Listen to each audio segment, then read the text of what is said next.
네, 오늘은 자금 출처 조사와 세무조사 대상자의 선정 기준에 대한 얘기를 해보도록 하겠습니다. 최근에 제 영상에 달린 댓글입니다.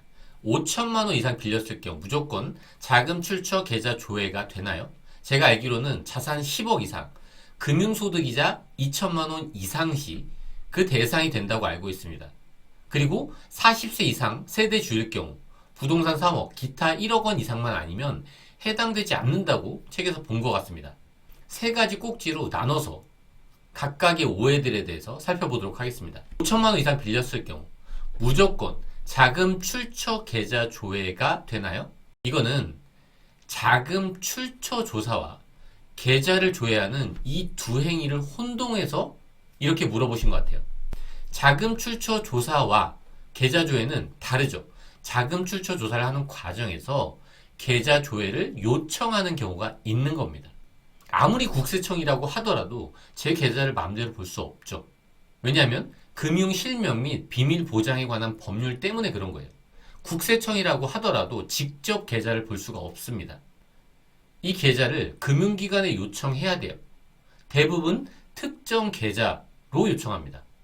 그렇게 요청해서 기간도 설정해서 그 기간만 일부 받아보는 거예요. 그렇기 때문에 자금 출처 조사를 한다고 하더라도 계좌까지 조회해서 요청하는 경우는 극히 드문 거죠. 물론 다른 부분에 의심스러운 정황이 많다면 당연히 특정 금융계좌를 요청할 수도 있고 전체 계좌를 요청할 수도 있을 겁니다. 그리고 또 이런 경우도 있습니다.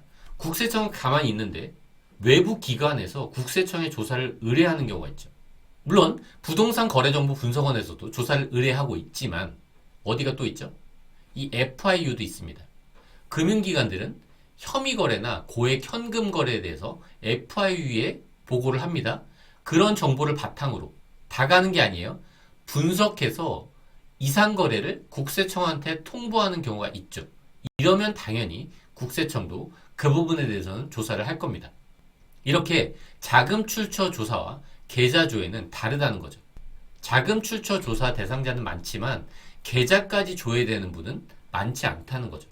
그리고 제가 알기로는 자산 10억 이상, 금융소득이자 2천만 원 이상 시 자금 출처 계좌 대상이 된다고 알고 있습니다. 금융재산이 단순히 많다고 자금 출처 조사 대상이 될까요? 아니면 이자 소득이 많으면 자금 출처 조사 대상이 되나요? 돈이 많다고 자금 출처 조사의 대상이 되는 건 절대 아닙니다. 이 자금 출처 조사 대상자의 선정 기준은 아주 광범위한데 이걸 다 설명드리기보다는 이 자금 출처 조사 대상자의 선정 기준을 최근에 국세청 보도자료를 통해서 같이 한번 살펴보면 좋을 것 같습니다. 최근 국세청 보도자료 중에 자금 출처 조사라는 키워드로 검색한 자료입니다. 검증 대상자의 선정에 대한 얘기가 나오죠. 어떻게 선정되냐? NTS를 활용한다. 국세청에 집계된 정보들을 활용한다는 거고, 그리고 자금 조달 계획서, 그리고 FIU의 정보, 아까 같이 봤죠? 그리고 PCI 분석을 통해서 검증 대상자를 선정한답니다. 이 PCI 아주 중요하죠. 뭐냐면 자산, 지출, 소득 분석을 한답니다. 내 소득이 작아요. 근데 비싼 집에 삽니다. 이건 이상한 거래잖아요. 아무리 10억짜리라고 하더라도 이상한 거래처럼 보이는 거죠. 왜냐하면 이 사람의 급여는 5천만 원도 안 되거든요. 뭐 급여가 1억이라고 하더라도 10억짜리 집을 대출 없이 사기는 쉽진 않겠죠. 아니면 이 사람 소득은 작은데 월급 생활자인데 지출, 카드 내역은 엄청난 거예요. 그러면 이런 분들이 검증 대상자가 된다는 겁니다. 세무조사 대상자가 된다는 거예요.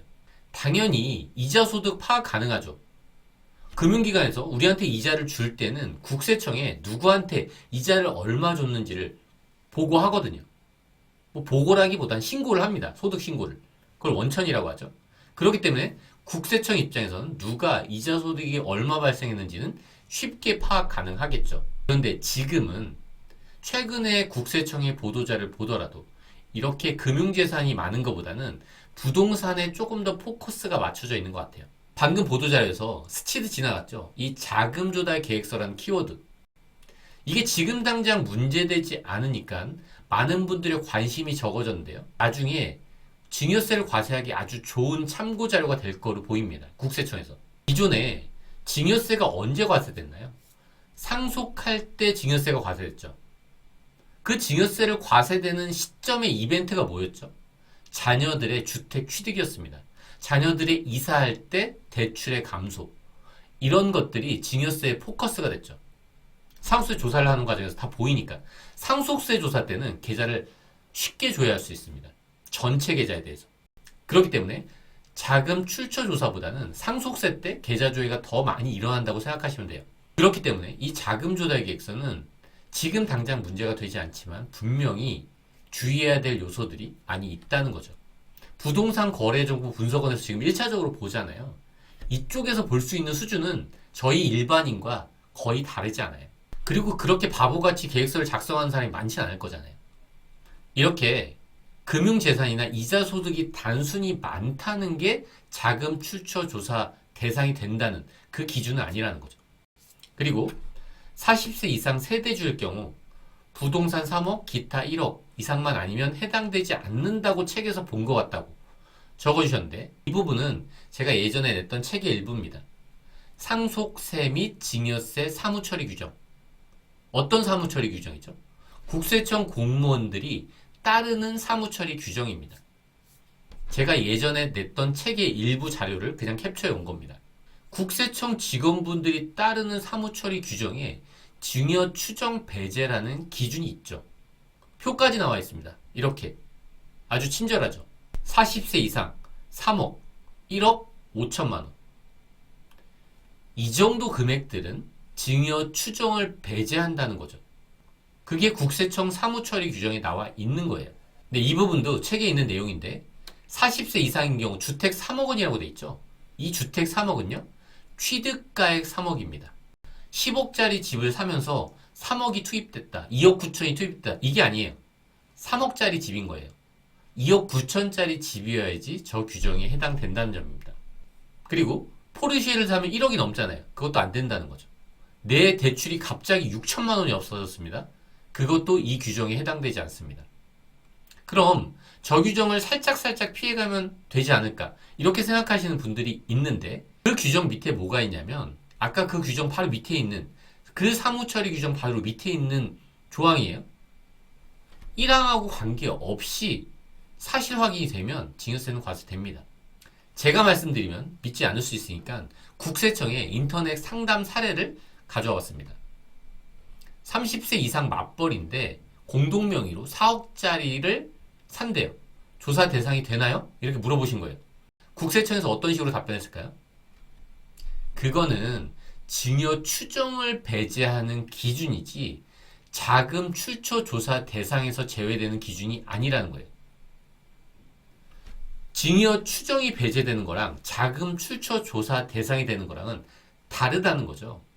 그렇기 때문에 타인으로부터 증여받은 사실이 확인되면 당연하게 증여세가 과세된다고 이렇게 답변을 해주신 거죠. 아까 다 나와 있는 내용이었죠. 그리고 마지막으로 증여로 보는 첫 번째 조건이 무엇인지 궁금합니다. 이게 다 섞여가지고선 이 질문을 하신 것 같아요. 중요한 건 뭐죠? 증여세법에서 증여를 규정하고 있는 거랑 자금 출처 조사 대상이 되는 거랑 그리고 증여 추정을 배제하는 거는 각각 다른 의미라는 겁니다. 증여라고 해서 다 자금 출처 조사 대상이 되는 건 아니라는 거죠. 그리고 증여 추정 배제 규정이 있다고 해서 증여로 보지 않는 것 또한 아니라는 거예요. 그런 관계를 좀 더 명확히 알고 있는 게 도움이 될 것 같다고 생각을 했습니다, 저는. 최근에 나온 책인데 마지막으로 홍보 한번 하고 오늘은 여기까지 하도록 하겠습니다. 끝까지 들어주셔서 감사합니다.